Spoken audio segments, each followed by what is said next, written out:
myself. And just a little real quick background, I was a pro sports team doctor for 15 years. What do you think in that 15 years of dealing with star athletes, I know about musculoskeletal pain and inflammation and things that reduce human performance? You think we picked up a little bit in the locker room in 15 years with just about every body part you can imagine being injured in numerous ways? So I knew all the stuff that what do you like? Aleve, Tylenol, Motrin, aspirin, cortisone, prednisone. What's your favorite? You like the ice? You like the heat? You like the what? You don't want to be on stim? What's your deal? We want to move up to narcotics. What are we talking about? Muscle relaxers? I've seen all that stuff. I've seen guys smoking weed, trying to all those things just because they can't get through. They can't perform because they're broke. And Lucian, for the probably second time in my life, I hit the term where I had to look in the mirror and I went, you're broke. Now, how do we get fixed? And so how do you get fixed? And so I thought I knew a little bit about alternative ways to help myself with the dysfunction that I was dealing with. And some of you guys know a lot about this. I know there's some nutrition-minded people on here, and you know about turmeric, and you know about frankincense and essential oils and all those things. And those are all wonderful, but that's inflammation 101. Now, I keep saying inflammation. I want you guys to hear me. When we have cardiovascular disease, that's inflammation of the blood vessels. When we have dementia, that's inflammation of your nervous system. When we have autoimmune disease, that's systemic inflammation where your body's confused. When we're talking about inflammation, we could say disease. We could just put those synonymous. Let me say it this way. When you have a sinus problem, what do they call it? Sinusitis. When your lungs are bothering you, what do they call it? Bronchitis. When you got intestinal problems, it's colitis. If your knees are hurting, you got tendonitis. But itis is inflammation. Everything's inflammation. How do you beat inflammation? Well, does turmeric work? Sure. Maybe with black pepper, maybe not. Who knows? What about ginger? Does that work? Oh, yeah, okay. So, but there's more that we can do. Now, here's the kicker. So this guy who was Tony Robbins' disciple, who's a 35-year-old know-it-all who hasn't hurt yet, was telling me that if you're not producing, it's because you're not hungry or you're entitled. Okay. Well, this is what I would like to tell him. Brother, the guy that I graduated one person ahead of designed the heat shields on the space shuttle because he wasn't as hungry as me. He was smarter than me. He was a literal rocket scientist, but he felt entitled. Don't tell me I'm not hungry. I edged him out, right? The reason I wasn't producing because I was broke, okay? And for all of you broke guys out here, I want to tell you that the guy who taught this gentleman who said it comes down to those two things was Tony Robbins. I think most everybody knows about this. So these couple books that I read were written by Tony Robbins' doctor, and in the back of them, there's tons of studies and abstracts, and I ordered them, and I spent 30 hours reading about what he had to say. Now, it's going to come. Hey, Dr. Tim. Yes, sir. I don't mean to interrupt you, but I know what you're saying, but I want to make sure that everybody understands what you're saying. When you're saying broke, you're not talking about financial. You're talking about physically broken. Brother, I've been on the beach twice in 3 months. We're not talking about financial. See, I want them to be clear. When you're talking about financial broke, you're talking about physically broken. Okay, and that's physically broken. I'm sorry. I just wanted to make sure everybody understood that. Every time you say that word, my mind went financial. I know that's not what you were talking about. I'm sorry. I'm sorry. So before no, thank you. Last week, and interrupt me again, please. Help me help people. Last week before our call, I was in a neck brace and a traction unit right before the call. Okay, look at here. I am pain-free. I have no numbness in my hands. I'm not even worried about what that next MRI says. Okay, but here's how. So I thought, okay, I wanted to look at genetics. I wanted to look at diet. I wanted, and Mr. Dalco, pop up here for me. You've had lunch with me. What did I swear you off of that I told you couldn't eat if you sat at the table with me? Is he there? Anything white. Yeah, I told Mr. Dalco to stay away from white trash. I said, I don't know if your mama told you this or not, but I want you to stay away from white trash. So I don't want you doing any bread, no pasta, no grains. And what's that rap song? No grains in the membranes, right? So none of that, because all that stuff is pro-inflammatory. Now Lucian's eaten with me a lot. Mr. Daco, you've eaten with me a few times, and Shirley and I have dinner a lot. Which one of you guys has ever seen me caught me with a piece of bread? I haven't. Right, and we haven't broken bread together in the figurative or in the literal, but in the figurative a few times. And so I was doing a lot right. But here's the kicker, and I just want to jump in and share this with you guys. So when we're talking about genetics, here's the kicker. So 90% of the cells in your body aren't your cells, and 99% of the genes in your body are not your genes.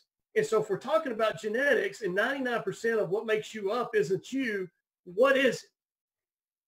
And the answer is it's what we refer to as the microbiome. It's the bacteria in your gut. And so that's fine, because everybody knows they should take a probiotic and they'll do fantastic. And maybe they'll start pooping and they'll feel better or stop blood. But that's not true. It's not even close. And so there's a bunch of probiotics. But here's the kicker. None of that matters, because you don't really have to go take whoever's probiotic. You have to feed what you got. Here's the thing. If we feed our children, they grow up big and strong. If we never let them eat, they die, right? It's the same thing with your heroes in your gut. 99% of the germs in your body or 99% of the genes in your body aren't you. It's your critters in your gut. Here's a kicker. Me being a nervous system related guy, I work on concussion syndromes and spinal injuries in my day job, right? And so as a team doctor for pro wrestling, I've seen more concussions than the next 8 or 9 guys with my job title put together, okay? I always tell everybody the brain's the most important, the spinal cord second, and then you go from there. Here's the kicker. Listen to this, guys, listen to this. I want you to hear me when I tell you this. For every one nerve that goes from the brain to your gut, you have 9 nerves that go from your gut to your brain. Your rear end is telling your brain what to do, okay? And so put your head up there, right? That's where you ought to be. So here's my kicker. That's why I'm the boss. Yeah, there you go. So what if your gut's not working right? Here's the kicker. What happens when you eat certain foods? And I'm going to tell you guys a list of what not to do and what to do before we get off here. And I'm not going to tell you a bunch of chemistry behind it. There'll be a few docs on here, and I'm just going to give you a couple of references. You can go look the stuff up yourself. You have the background to do this. I've been advised to keep this simple. So I'm going to try to keep this simple and just do this, don't do that, and a little bit of love. But here's what happens. When you eat something that's pro-inflammatory that hurts your health, what happens is your gut swells almost like a bee sting. And so there's one cell layer in your lining of your gut. When it swells, that gap opens up and that food goes through. And when it goes through your gut into the body cavity, it's not food anymore. It's a protein that's gone rogue. We refer to this as leaky gut, right? And when it's not in your gut, your body reacts to it as a germ.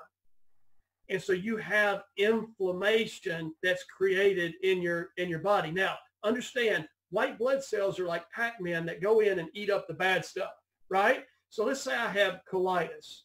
And so I've got colon cells that are dying faster than they're supposed to, right?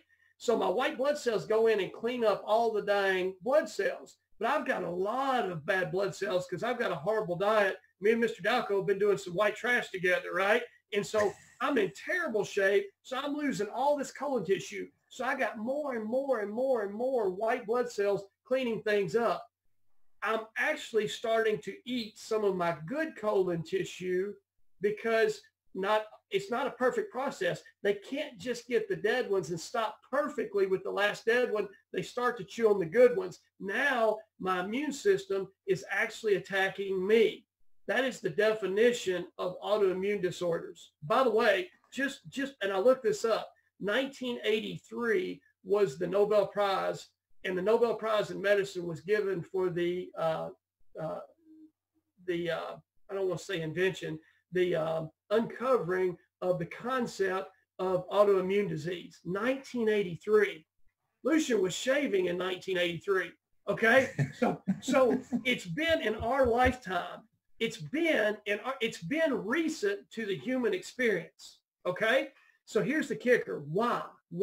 So we hear all this stuff about, and I told Mr. Dalco, don't eat wheat. Okay.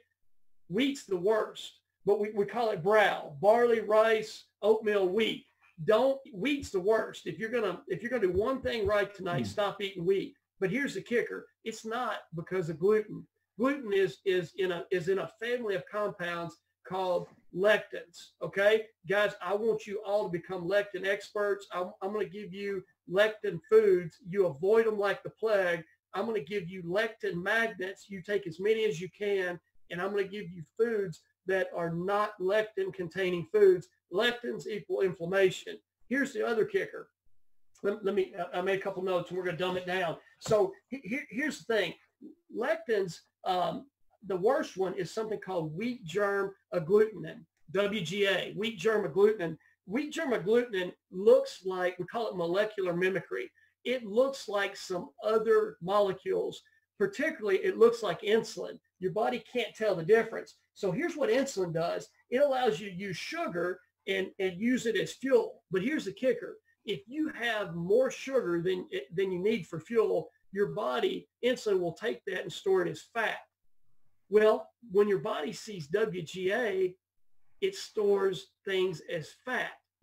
We have, what's the statistics? 71% of Americans are overweight. 71% of Americans are overweight.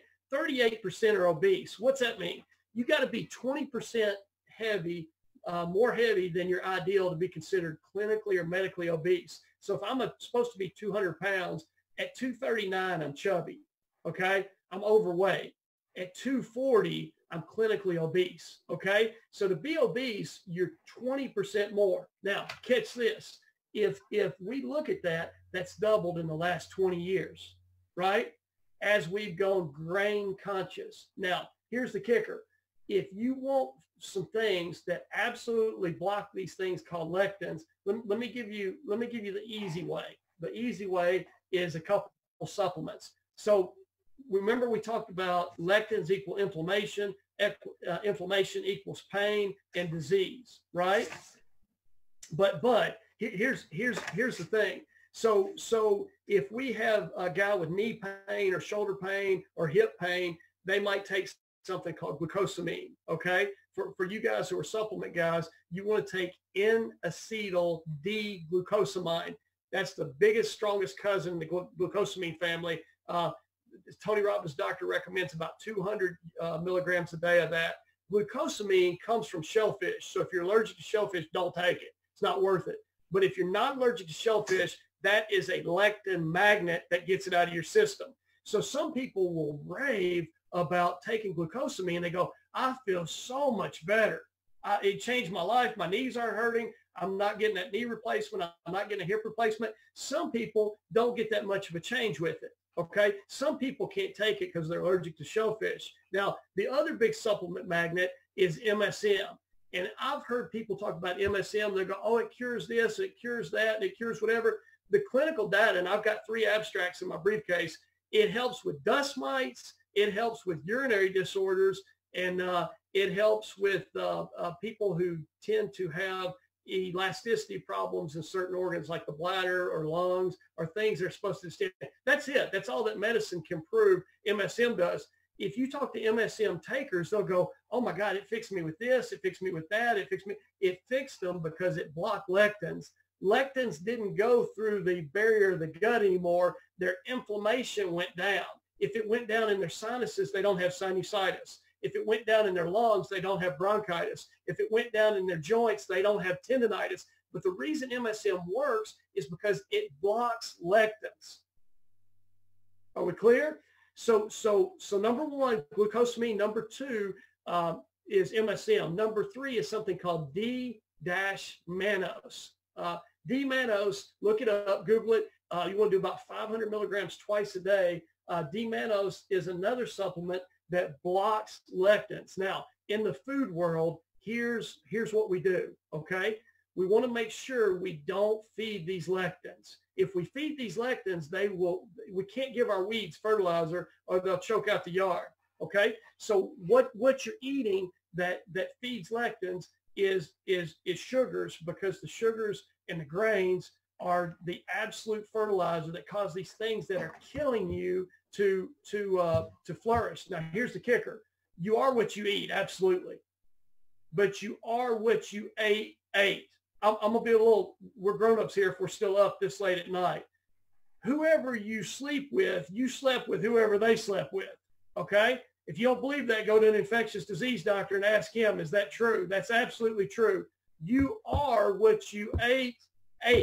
You should be just as careful with what you eat as who you jump in the sack with, right? And so we want to make sure we eat clean food. So here's the thing. If grains are bad, and I told Mr. Dalco he can't have that, stay away from that white trash. If grains are bad, I can't give him a steak that's USDA what? Grain fed, because he's going to be what he ate. And so here's what I want you guys to do. I want you to be a vegetarian. Okay? Lucian, can you spell that? Vegetarian. So fish don't eat grain, right? Because they don't grow legs and run up into the field and chew on that stuff, right?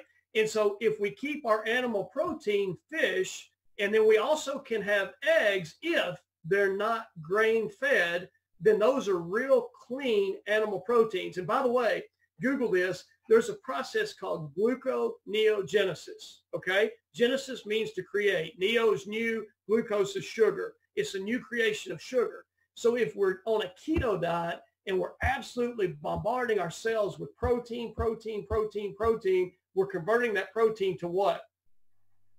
Sugar. And if we have sugar, what are we feeding? We're feeding the lectins, which is inflammation, which causes disease, right? And so what happens is, guys, I'm telling you this, I felt better pain-wise in 3 days, okay? So here's the kicker. No grains in the membranes, right? And so let's talk about it. Fruit, because we've all been told this, eat your fruits and vegetables. Fruit, except with a couple of exceptions, is straight sugar that feeds lectins. You eat fruit that's ripe. Do you know what happens when a fruit ripens? The green fruit has got great bacteria in it that helps your good stuff in your gut. But when it ripens, it's because the fruit converts its sugars. And so the sugar is what's feeding the lectins. Lectins are inflammation. Inflammation is disease, right? So you can eat avocados. You're one exception. You can eat unripe bananas, mangoes, and papayas, unripe, okay? And that builds the good stuff in your gut. No fruit. And by the way, do you know why animals in the wild eat fruit? Is to get fat before winter. When does fruit grow? When we're supposed to get fat to survive winter, right? Yeah. Right. We're not supposed to eat it year round. We're supposed to eat it when it's produced, only when it's produced. Okay, so here's the kicker. No fruit. I want you to do lots of greens, no grains. And I want you, if it has 4 legs, don't bite it. Okay. Now, so if it swims or it lays eggs, and those eggs are from a source that's not grain fed, those are okay. But you grossly minimize your protein, because all protein, even righteous protein, can convert into sugar via gluconeogenesis. Now, I want everybody to say this with me. If you don't eat fat, you're going to be fat. We always thought that. So I went to Vanderbilt in the late 80s, and we had this guy, and his name was Martin Catan, and we thought he was God because he told he was. And so Dr. Catan said that, matter of fact, he had something called the T-factor diet. He won a Nobel Prize, and I sat in his classroom. And so I'm in class, and I'm 20 years old, and I'm trying to find my way, and I'm trying to figure out how to be the man. And I'm standing in front of a Nobel Prize winner, and this guy said, hey, look, so he had something called the T-factor diet. If some of you guys are old enough to remember the T-factor diet, And what the T factor stood for was thin. And basically we were all counting fat grams. And so we were running around eating bagels and pasta and all this stuff. Of course, we were 20 and we were probably running 25 miles a week, and we didn't gain weight. We thought, this guy's a genius. He's great. He won a Nobel Prize. Well, we found out he fudged his data. His Nobel Prize was stripped away from him. One of the few times in history it's been taken away from a biochemist, and he was fired from Vanderbilt. Okay. For telling people to stop eating fat. Now, here's what happened. Nobody heard about that. They heard about, oh, no, don't eat fat. And then this whole grain movement kind of kicked in. And then we heard, Dr. Atkins say, oh, no, don't do that. If you eat too much protein, it turns to what? Sugar, which we metabolize as fat, especially if you got that wheat germ agglutinin in you that your body thinks is insulin, that's storing it as fat. So how do we beat this? Glad you asked.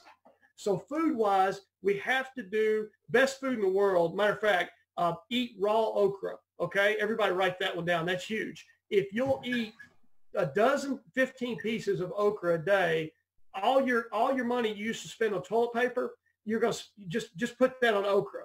You're gonna be like your German Shepherd. You're not even gonna need toilet paper anymore. You and the cat and the German Shepherd are gonna have something in common.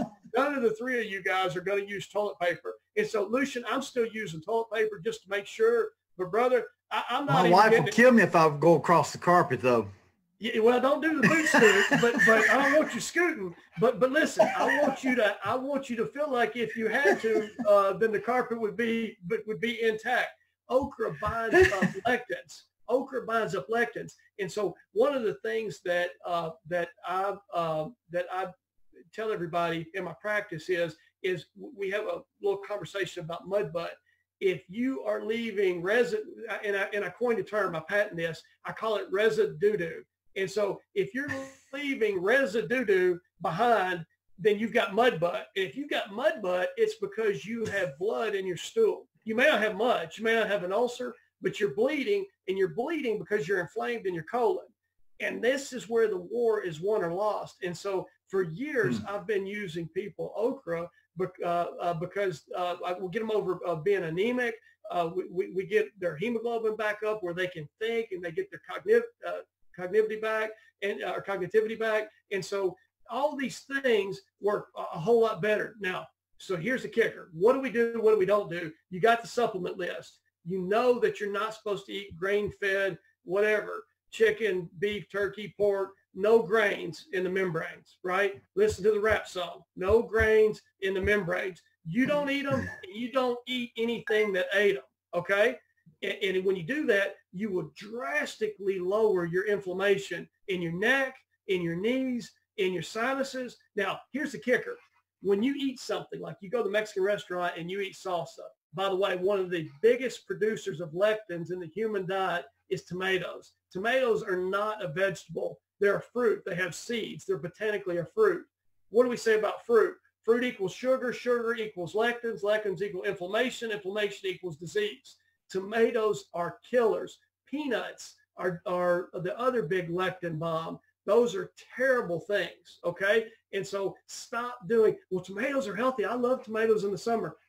Realize what you're doing, okay? If you're eating a BLT and that bacon ate grain and you're putting it on bread full of lectins with a tomato, you might as well just go get the crack pipe out. You're doing just about as much damage to your health as what you're doing with a lectin bomb, okay? So we've got to get rid of fruits. Cucumbers, squash have seeds. That means they're a what?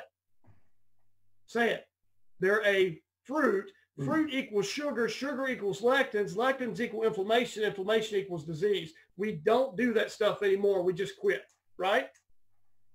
Okay, now here's a kicker. So Tony Robbins' Dr. Gundy, he himself, who, by the way, is a cardiothoracic surgeon who was a marathon runner and had a heart attack, okay, before he figured all this out. Thank God he figured all this out. Think about that. Cardiothoracic surgeon who saves people from heart disease, himself, who's a marathon runner, who's doing everything right, has a heart attack. while he's got high blood pressure, while he's got raising A1C and sugar problems and all these things. So he now does a liter of olive oil a day, because we said if you don't eat fat, you're going to be fat. And Dr. Katan said, don't eat fat. And he got his Nobel Prize taken away. Eat fat. Now, what fat do you eat? Olive oil's the best. Fish, fantastic. Avocados, wonderful. Macadamias and pistachios, absolutely fabulous fats. All the olives you can ingest, okay? Now, here's the kicker. Olive oil and all those omega-3 fats are 1/2 of what rebuilds your gut lining, that stops lectins from getting in and letting disease happen to your body. 1/2 of the combination that rebuilds that lining is those fats. 1/2 is fats. What's your question? Mr. Best, what's the question?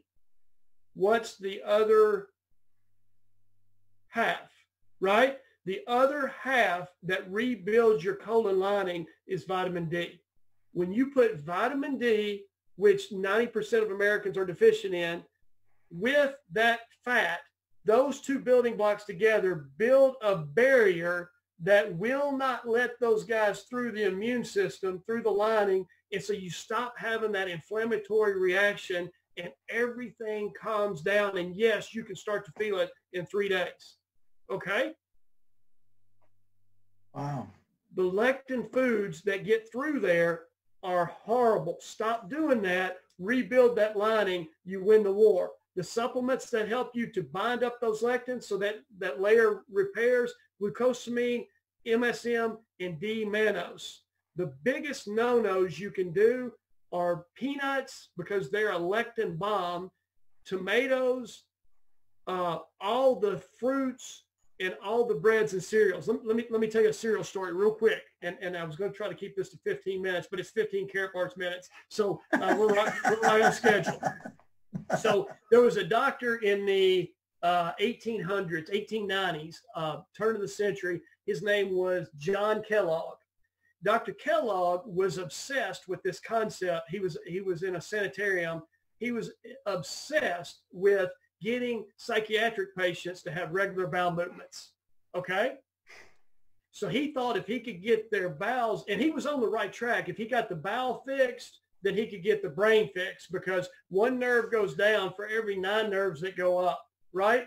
And they were doing these surgeries on people, cutting their vagal nerve, and some of these people were getting relief with dementia because those lectins didn't have their ladder to climb to the brain anymore. So he wasn't as crazy as that sounds.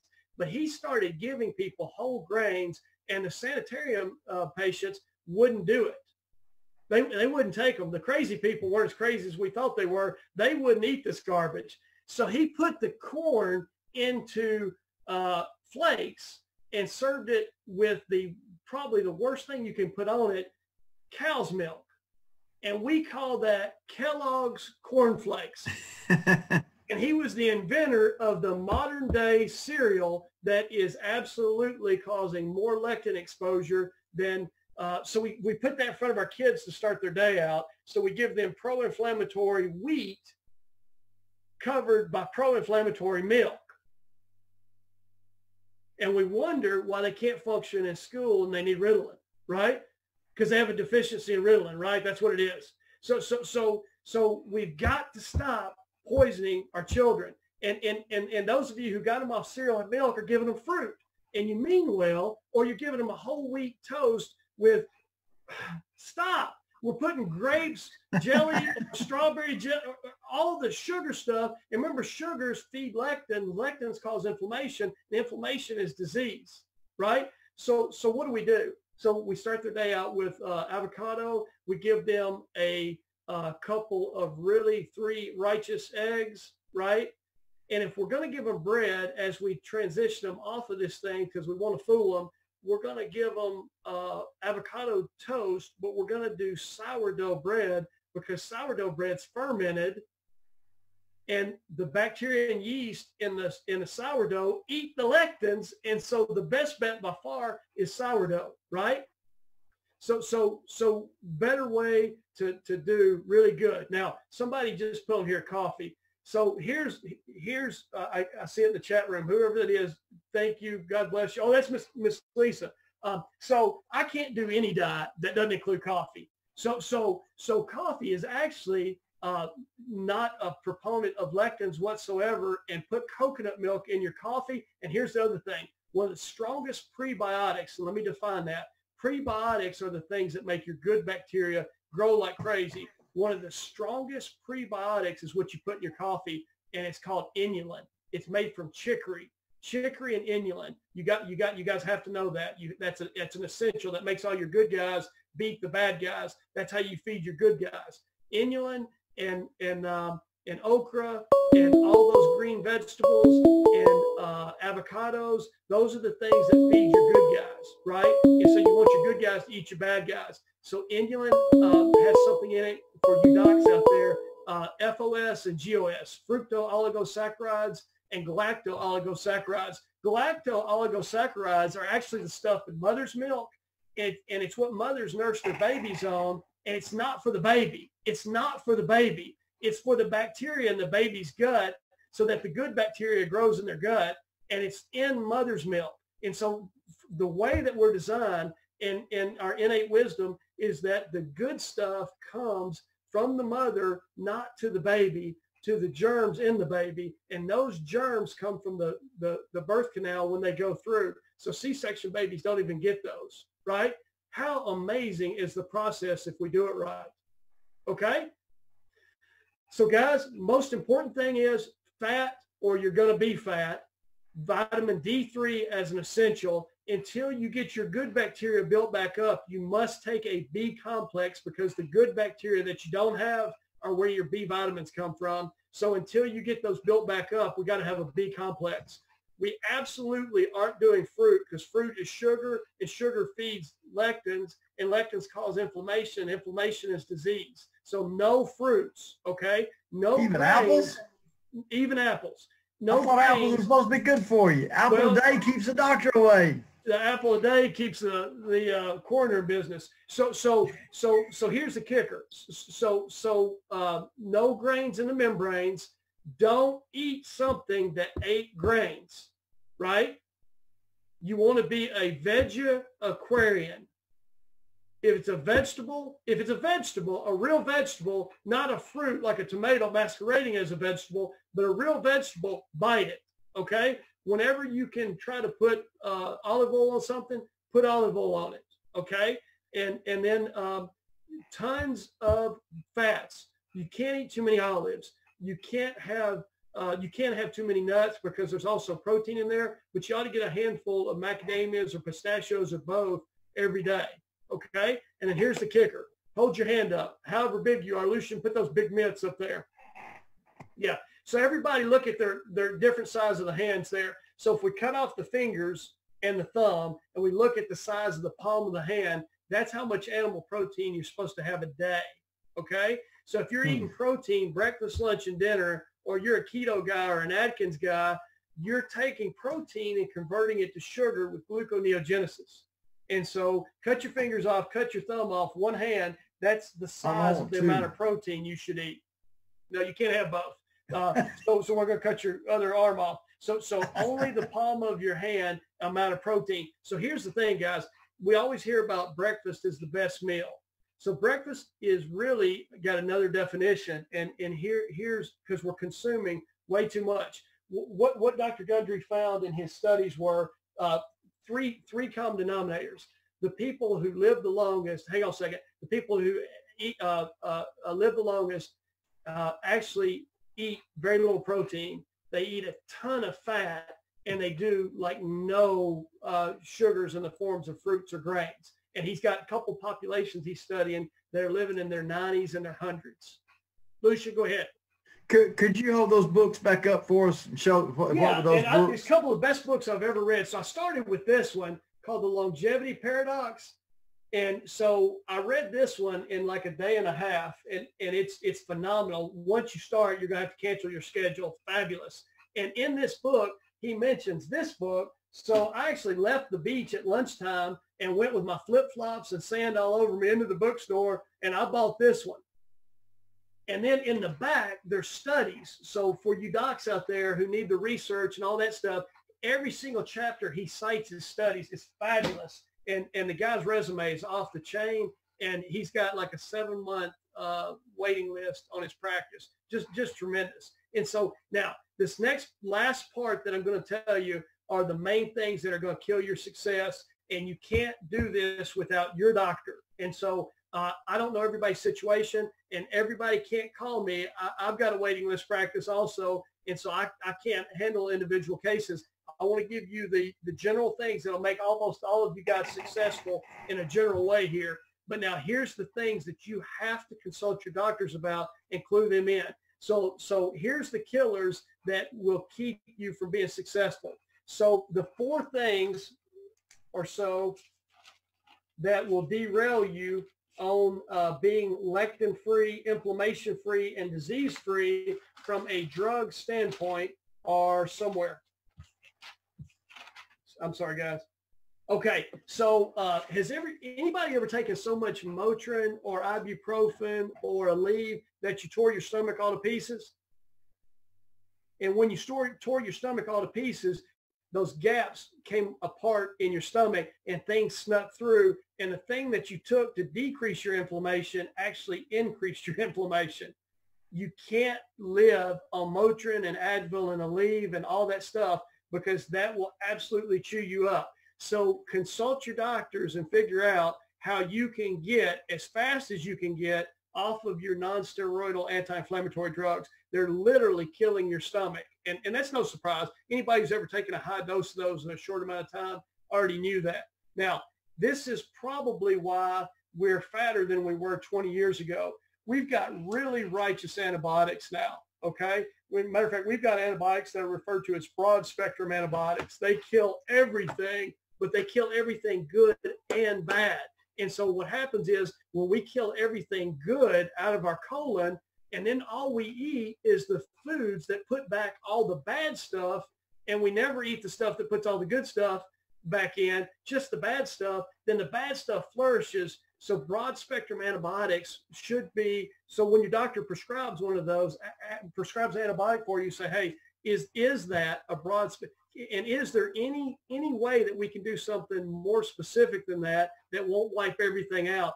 And are you sure it's not a virus? Because a lot of antibiotics are given when sometimes it's a virus. And so just stress to your doctors how important it is to you for you not to casually do a broad spectrum antibiotic. Now, if you're going to, your options, and I was told this by my mentor, who was a very natural doctor. He said, son, I'm worried about you. And I said, why are you worried about me? I got a 3.9 GPA. I'm fine. Don't worry about me. He goes, I'm worried about you because you don't have the biggest principle figured out. I said, what's that? He says, sometimes the natural thing is to die. In that case, don't be natural. In that case, take your broad spectrum antibiotic. You got a fever, take a Tylenol with it. God bless you. You live to fight another day, and we'll get you an avocado, and we'll buy you a piece of fish. But your first mission is to live, and so you have to be alive for us to fix you. So just be as sparing with those broad spectrum antibiotics as possible. And then something called proton pump inhibitors. Those are your acid blockers like Prilosec and Nexium and all that stuff. A lot of people have heartburn because they don't make enough acid. And so when you're blocking their acid, you're actually making that condition worse. And the symptoms do get better. But Google hypochlorhydria. Hypo meaning like below. Chlorhydria is referring to stomach acid. Google that and you'll understand. A lot of people do apple cider vinegar. That's acid to get over heartburn. And it works really, really well in some cases. Consult with your doctors, and when you can have some self-discipline. Now, here's the kicker. The junk diet's what's giving you heartburn. If you go eat salsa with a bunch of corn chips full of lectins and go, man, I need a Nexium. No, you need to stop eating the tomatoes full of lectins and the corn that are full of inflammation. And when you don't have the inflammation, you won't have the acid. And so if you do the right thing, you get the right results. Stop putting lipstick on the pig, okay? just shoot the pig. And so, but don't eat it. Pigs are no, they're fed with grain, right? So watch your acid drugs, and then artificial sweeteners. I was taught that Splenda was splendid compared to NutraSweet and to saccharin, and that Splenda was the new and improved, safer artificial sweetener. Splenda wipes out 50% of your good gut flora with one packet. Wow. Okay? So we say, well, wait a minute, I've got diabetes. You read Dr. Gundry's book, he's fixing type 2 diabetics one after the other. Because when you block wheat germ agglutinin, your body thinks it's insulin. You stop storing it as fat. And when you don't consume too much protein, you don't go through gluconeogenesis and store that sugar as fat. So if you're not storing all that sugar, you're not making all that insulin. Now, here's the kicker. And this is not Dr. Gundry, this is Dr. Tim.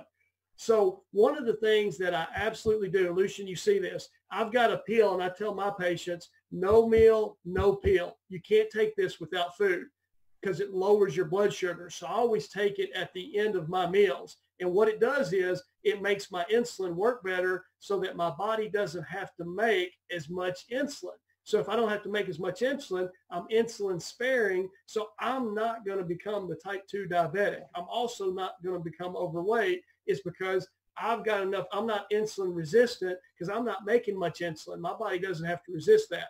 And I take something called glucose tolerance factor, but it's a chromium-based product. But you take it after you eat. Let's all raise our hands. I pledge only to take a chromium product after I eat. No meal, no pill. Because what happens is if you take it and you don't eat, your sugar's low from not eating. And then you lowered your sugar, so you go down just like your blood sugar goes down. And when you wake up, everybody's dressed like a paramedic, right? And so we don't want to do that. We want you to have no pill if you have no meal. But I want you guys to make very little insulin. Now, the best way to make very little insulin is to have very little carbohydrate, right? And if we limit our carbohydrates, we want to get a ton of fat in our diet. We want to do protein the size of the palm of our hand. We want to do very little acid blockers, broad spectrum antibiotics. We want to do no artificial sweeteners, and we don't want to tear our gut up with anti-inflammatories. That is the key, guys. And so if you do those do's and you don't do those don'ts, it won't take very long before you feel the best that you felt in a really long time. So consume less. Now, we talked about breakfast. The definition of that is actually not the first meal of the day. It means you're supposed to break your fast. But if you haven't gone 16 hours without eating, that's not defined as a fast. So you're not even doing intermittent fasting. So quite frankly, and I'm going to be unpopular here, so you have to get in a long line to throw rocks at me. It's fine. Eat less. Yes, whoever you are that's listening, eat less. We're consuming too much, okay? So if you're not skipping dinner once or twice a week, you're not breaking your fast. You're having another meal too soon loaded with a bunch of junk, and that junk feeds your lectins, which cause inflammation, which cause disease, right? And so if we want to live really long, we have to let our digestive system rest. When your knees hurt, you don't go out and run. When your GI system's exhausted, why do you keep on pushing it? Let it rest, right? And rest-wise, we got to get 8 hours a day, and 8's the magic number because that's how many glasses of water you got to have as a minimum. So a couple kickers here for you detail people. Get your pen out. So divide your body weight by 2. And so Lucian, let's say Lucian is 190 pounds. Is that about right, Lucian? You're about right on.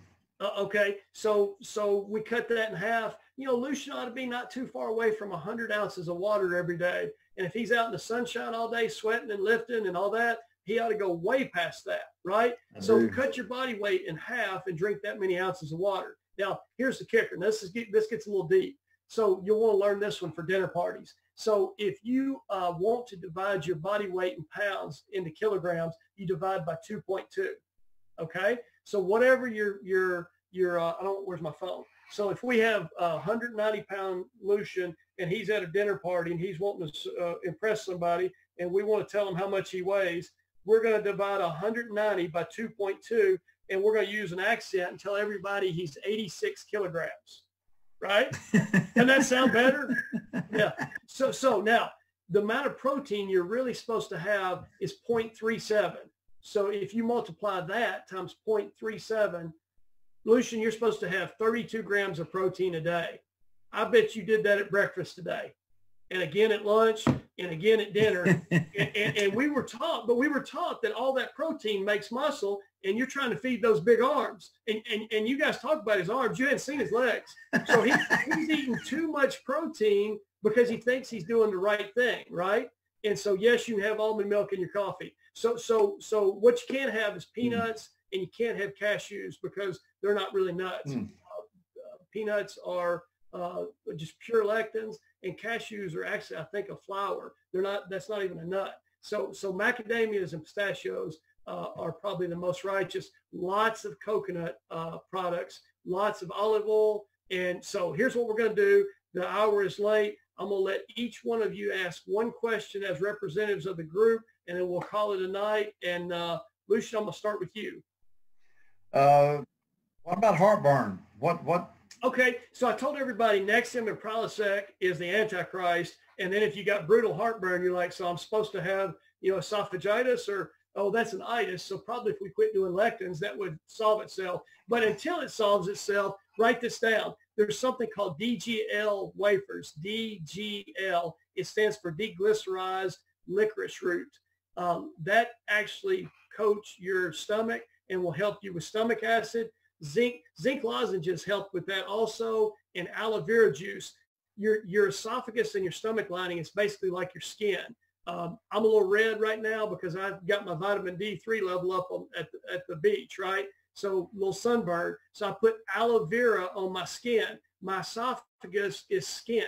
So if I drink little samples of aloe vera juice all throughout the day, I can coat my skin, my GI tract. And Lucian, that's how you get off the heartburn thing. So DGL wafers, a little zinc. By the way, when babies get diaper rash, we put Desitin on their little bottoms. That's zinc oxide, right? We have a sore throat. We take zinc lozenges. If zinc's good for your upper GI tract and your lower GI tract, it's good for your middle GI tract. So really small amounts of zinc with a little aloe vera and DGL wafers and a little slippery elm, and do as much or as little of that as you have to, but try your best, and then talk to your doctor. And if you're on a proton pump inhibitor, maybe you can go to an H2 blocker, and they'll know what all that is, and tell them your goal over the next 2 or 3 months is to get off that stuff. Great question, and I should have mentioned that, but I'm going so fast, I'm leaving some things out. Mr. Best, can you ask me a question? Mr. McKay, you get ready. Yeah, real quickly. Yes, sir. You touched on break fast, which is not really a fast, but if a person wanted to start their day, what would be the best thing to start their day out eating? Yes, sir. So if you have to have bread, we do sourdough. If you want eggs, that's fabulous, but let's make sure that the eggs are not grain-fed eggs. And so either insect-fed chickens or flax-fed chickens or avocados. And then if you go to the Whole Foods section, there's some stuff called tofurkey. It's like turkey meat, but it's actually made from tofu. And so you can actually get some meat substitutes that will fool you, and you think you're getting a little bacon or a little turkey bacon or something like that. And you can, and one more thing, or 16 more things. Welcome to my world. So pressure cookers are the bomb. So rice and beans make lectins. They're terrible for you. But if you cook them in a pressure cooker, you kill the lectins, and that gives you your rice and beans back and makes it a whole less amount of willpower that you have to have. Mr. McKay, Mr. Best, did I cover that one? Okay. Mr. McKay, is there a such thing as too much coffee, and then what sweetener can you put in it? Great question. So too much coffee, that's blasphemy. And so yes, don't have a heart attack. That's too much coffee. Don't get hyperthyroidism. Don't get insomnia. Don't jump from the rooftop. That's too much coffee. But coffee makes you secrete adrenaline. Adrenaline makes you burn sugar. I had a cup before the call. You might notice. But here's what you sweeten it with. There's something called just like sugar. Write that down. Just like sugar. And just like sugar comes from the health food store, it's made from chicory, and chicory has inulin in it, and inulin makes your good critters in your gut grow that eat your bad critters. It's awesome. Best stuff ever. That's what I put in my coffee with coconut milk. Okay? And Mr. Best, if you do a lot of that, that rest of that breakfast is a whole lot less important. Okay, Mr. Dalco, you're up. And Cheryl Ann, you're next, and you get 2 questions because you're special.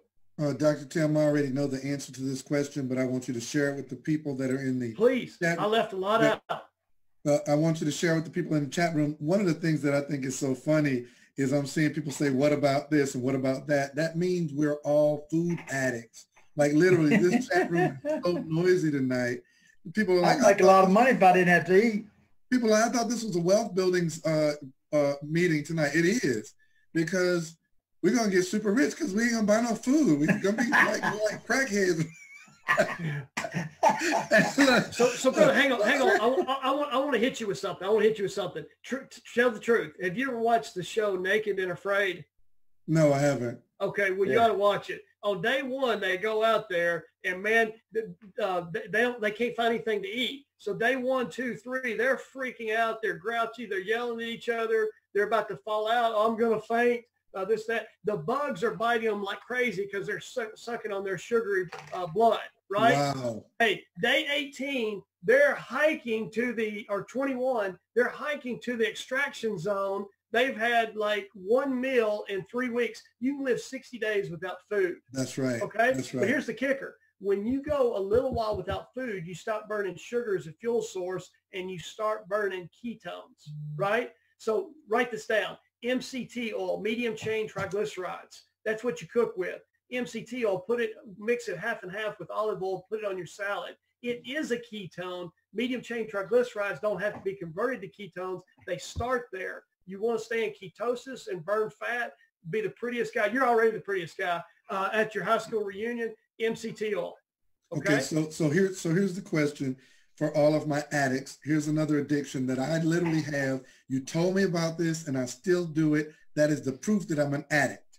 Because if somebody knows for a fact something's wrong to do and a doctor's told you and you've got proof that it's true and you still do it, you are a freaking addict. So I'm an addict. My name is Mike. Hi, guys. My name is Mike. And I'm an addict. Here it is. Dr. Tim, explain sweet tea with lemon. Please explain that to us one more time. Maybe I'll get it through my head this time and I'll stop poisoning myself. So there's so many reasons why I hate sweet tea. I'm not sure what I told you, but okay. So let's start off with the thing that kills your brain, assuming that that's important, right? So when you add citric acid to tea, you will bind the aluminum that's in the tea that would have passed through you and caused no harm. But when you add citric acid to it, it stays in your body and ends up in the brain. And so aluminum in the brain causes dementia and heavy metal poisoning. So that's one thing that's terrible. But the sugar also puts you on a positive feedback loop. So as your sugar goes up, you make more insulin. As you make more insulin, your sugar drops. So you crave sugar. So you go get another glass. And so yes, I can drink a gallon of iced tea, and when you put the lemon in it. So here it is, guys. You know, this will make you stop drinking tea altogether because no. Hang on. Let me stay here. So I got no solution for your lemon. You got to quit that. But you can go over to Mr. McKay's house and he's going to have a big bottle of just like sugar, and you're going to put that stuff in there. Now here's the kicker. When you sweeten it with chicory, you're going to build up the good bacteria and kill the bad bacteria, right? Isn't that sweet? And then you can put some lemon juice on your salad that you have for lunch and get your lemon fix, and everybody's happy. Okay, so here it is again, folks. And this is what Dr. Tim taught me, and I break the rule every single time I go to a restaurant. Dr. Tim, my name is Mike. I'm an addict. I drink tea with lemon. Tea is aluminum. Lemon is citrus. That's aluminum citrate. It's poison. It causes dementia. Thank you, Dr. Tim. Yes, sir. And that's a big one. Now, here's the thing, though, brother. So you're doing what you're doing and you're getting away with it. So truth be told, human beings only respond to 2 motivations, pain and pleasure. pain works better. You haven't had much, so that's why you're responding to pleasure. And so you've been stumbling along healthy enough. You haven't had a major motivation to change all the rules. But we're not as young as we were yesterday. Right? Right. Right. Okay. So Shirley Ann, you hold off on your couple questions because we're going to let you think a little bit longer and you get to hit me the hardest. Tanisha, did you have one I can answer? And then we'll move on to Shirley Ann and we'll wrap this up. Is quinoa okay? And what about wine? What a great question. Oh my goodness. So Mr. McKay, I should have done what can we drink? Wine. What can we, no.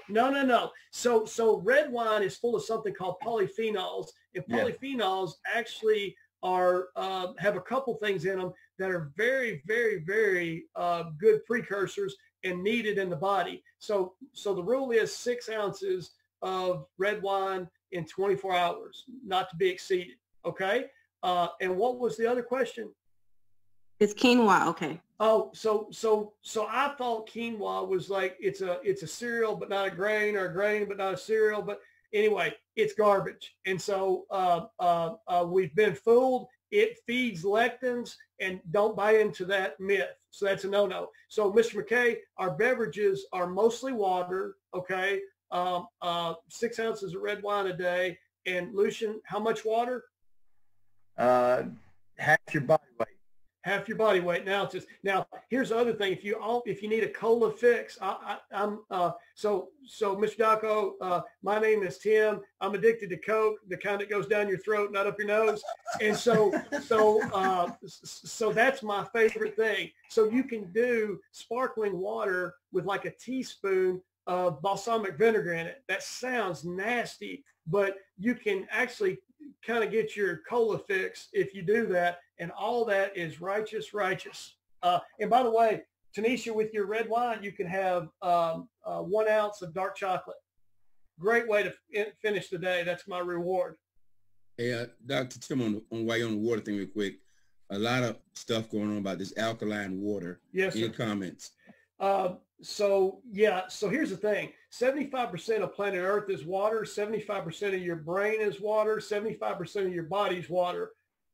Don't modify a fundamental. And so if water was supposed to be changed, the person who made it would have changed it. And so I'm totally against alkalized water. I don't trust it. I don't believe in it. And the sickest people I've ever met in my life drink the most alkalized water. Now, here's the truth.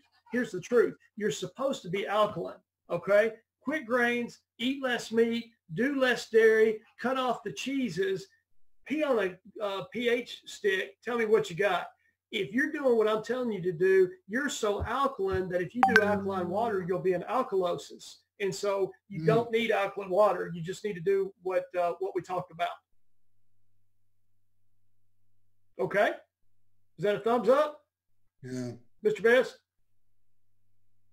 Okay. Tanisha, did we got you taken care of on quinoa? Yes, sir. Okay, hang on. So somebody just put on the chat box, don't hate on cheese. Parmesan cheese is the best. Reggiano is second. Here's the kicker. It's genetics, guys. So A1 is for your steak sauce, but you can't have steak anymore. So the cows that have A1 genes are... but can we have the fat off the steak? Now listen to me. Yes, you chew on all that you want. So here's the kicker. You can actually go to the health food store. This is graduate work. And you can buy cheese and milk from an A2 genetic cow. They're going to charge you more money for it and brag about it being A2. But remember, A1 is what we put on steak, not the steak itself, right? So if it's A1, it's not okay. A2 genetic types, Google that, and you can find like the Holstein cows that they have in the U.S. are bigger and stronger. Those are A1. Those will kill you. You want A2 genetic coding. We may talk about genetic stuff on another night. That's getting deep. But cheese-wise, do Parmesan till then, or A2 cow cheese that are grass-fed. Okay. Now, let's let the queen come out here. She gets to ask 2 or 3 questions. Miss Charlene, what did I miss? You did a great job, but I do have a few questions. Please. because, you know, you and I have been in the same place there for a while. I thought you were having sympathy pains with my neck. Whew. Put yours down. So hey, I went from sympathy to empathy, and it works. Exactly. It works better. It's an ugly feeling because you really don't realize that your neck, every joint you move from your toe anywhere, your neck feels it. My biggest fear in life was sneezing. Oh yeah. So I've been through this since the latter part of June, and granted, there's a lot of things that we can do to make ourselves better. And food, you're absolutely right. You know, I've spent a lot of time in 10 years building wealth and creating a legacy for my grandchildren, my children, and I want to be around to watch them enjoy it. And needless to say, stress, I've lost about 20 some odd people that's very close to me in the last 5-6 years. You know, 2 brothers, a mother, my best friend of 43 years, and it'll take a toll out on your health. A boomer, you know, so I'm not talking about acquaintances. I'm talking about people that were extremely close to me, probably the closest people ever to me. And it does, stress is a killer.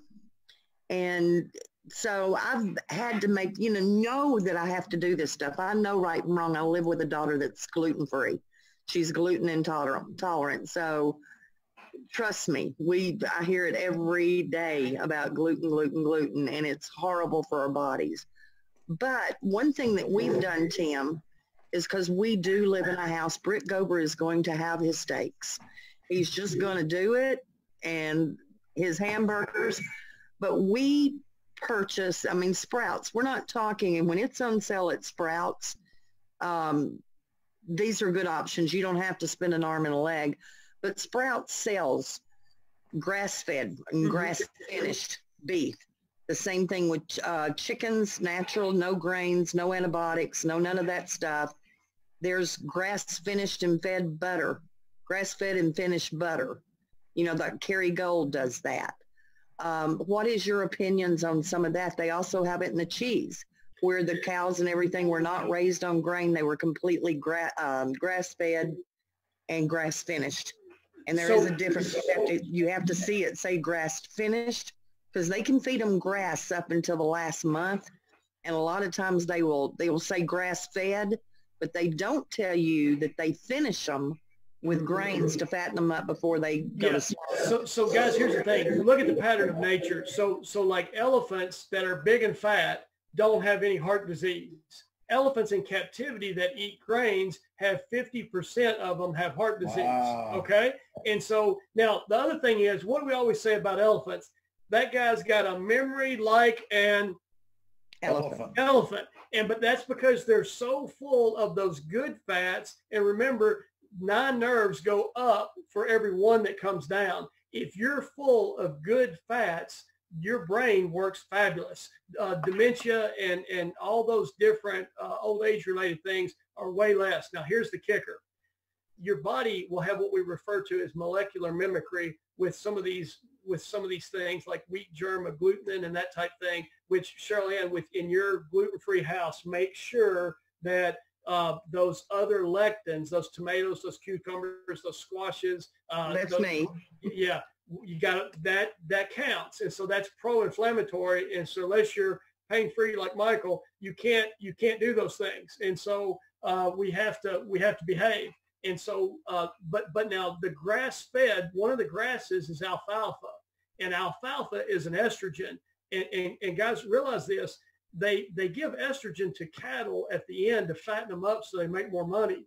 So all of us are eating estrogen foods. All our men on this panel, we're more full of estrogen and less full of testosterone than our dads and our granddads, because the animals that we have eaten are full of estrogens, so that the animals got bigger right before they slaughtered them. So Shirley Ann, even with grass-fed meat, they'll sometimes fatten them up with alfalfa. So I actually know the guy I buy mine from, and he charges me a fortune, and we're barely on speaking terms. He charges me so much, but I buy some skinny cows, and they're not finished on alfalfa. Yeah. And those suckers are as tough as a baseball glove, because my cows are muscular.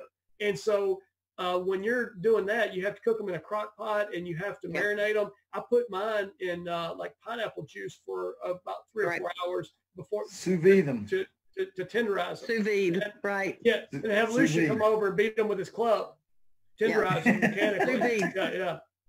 And the second question, you actually helped keep my mother here for at least an additional year with your recommendation for her on the okra, because she kept bleeding out. Well, okay, so guys, we talked about how okra stops you from having mud butt because it keeps the red blood cells in your colon that are leaking out from doing that, because it binds up the lectins. So remember, everything is irritation first, causes inflammation second, causes ulceration third. So if there's no irritation, there's no inflammation, there's no ulceration, there's no bleeding in the colon, then the blood levels go back up. And so I never met Cheryl Ann's mother, but with just getting her to turn into an okra fiend from afar, her blood levels got way better, didn't she? Yeah, her hemoglobin was down to like a 10 and 11, and which is extremely dangerous. I mean, that's when she went into heart problems and everything else. And actually at 17, it starts heart problems, or heart attacks, heart failure. And after the okra, and Tim told me to tell her to eat okra every day, and her hemoglobin levels went back to 32 and 38. They hadn't been that for 15 years. But what I'm asking, I'm the garden girl. I grow okra. It's fuzzy, it's sticky, it's all of those things. I can't imagine sticking a piece of raw okra in my mouth. Oh gosh, I think it's nastier when you try to cook it. Well, I'm thinking, because we love our little, pressure cooker. Okay, so pressure cookers are awesome, and when you do tofu or beans or rice in a pressure cooker or with high heat, you're killing a lot of the estrogens and a lot of the no-nos that are in there with cooking it. You absolutely can cook your okra in a pressure cooker, but the best way to eat okra is okra chips. I like it that way, yeah. Yeah, so you get your potato chip fix. So guys, slice up your okra into slices as thick or as thin as you like potato chips. Put some righteous oil on them. Coconut oil is with a little sea salt, and bake a bunch of them, because you're going to go through that first cookie pan in one sitting. Mr. Dalco, but they're better fried. Hush your mouth. Actually, they're not. They're really good in the oven like that. Well, but if you do fry it, it all comes down to choosing your oil wisely, and don't cook high heat with olive oil. That's a no-no. That really turns it rancid. So avocado oil. Yes, ma'am. Grapeseed oil is okay. Coconut oil is just hard to beat and good to cook with. And then I don't like it. Yes, ma'am. And MCT oil is fabulous. So that puts you immediately in ketosis for those of us who could stand to lose a couple pounds or so. Right. So I can't give up my lemon and my water. We've went out to eat too many times. Tim tells me that he doesn't do lemon in his water because he don't know who's touched those lemons. Yeah, I got issues. This is I got a lot of issues. With the baby wipes at the table and passes them around. But I mean, these are good things to learn, because we want you all to be healthy and enjoy the lifestyle that you're working so hard. Healthy, wealthy, and wise. And, and guys, here's the thing. I know this is not a gold talk, and this is not even a crypto talk or a technology talk. And all that stuff's going to make you guys a lot of money. But when we hit the wall with our health, and you got a bunch of money and no health, you're going to spend all that money trying to get your health back. And so I want you, it's not what you gross, it's what you net. I want you to keep your money in your pocket and don't give it to doctors like me. Follow this advice, and you don't need to see us very often. This is true. So I'm keeping my lemon. I don't do it a lot unless I'm out in the restaurant. Lemons are great. No. Hang on. Let's make sure we understand each other. Lemons are not a no-no. Tea. No tea. I don't do tea. Yeah, lemons just makes tea bad. But no, I squirted a lemon today on my salad before I drowned it with olive oil and put a little vinegar on it. And so that's fabulous. And I want you guys to do that all the time. And then I think the best nutrient for your blood vessels, so there's something from, is it pine nuts or pine bark called pycnogenol? It's one of the 200 bioflavonoids. Pycnogenol I have a lot of people who are on blood thinners and they have purple spots all over their arms. And when they floss their teeth, they bleed. And so the dentist will tell me that all their patients have bleeding gums and this and that. If you take pycnogenol, you'll stop your bruising and you'll stop your bleeding gums. And that is in limes. And so I put limes in my water at home, and I do lemons on my salad. And so those keep you alkaline, by the way, Mr. Best. And so if we're worried about alkalinity, the things that are acidic, like grapefruit and lemons and limes, that need to be used as garnishes, not as main food sources, keep you alkaline.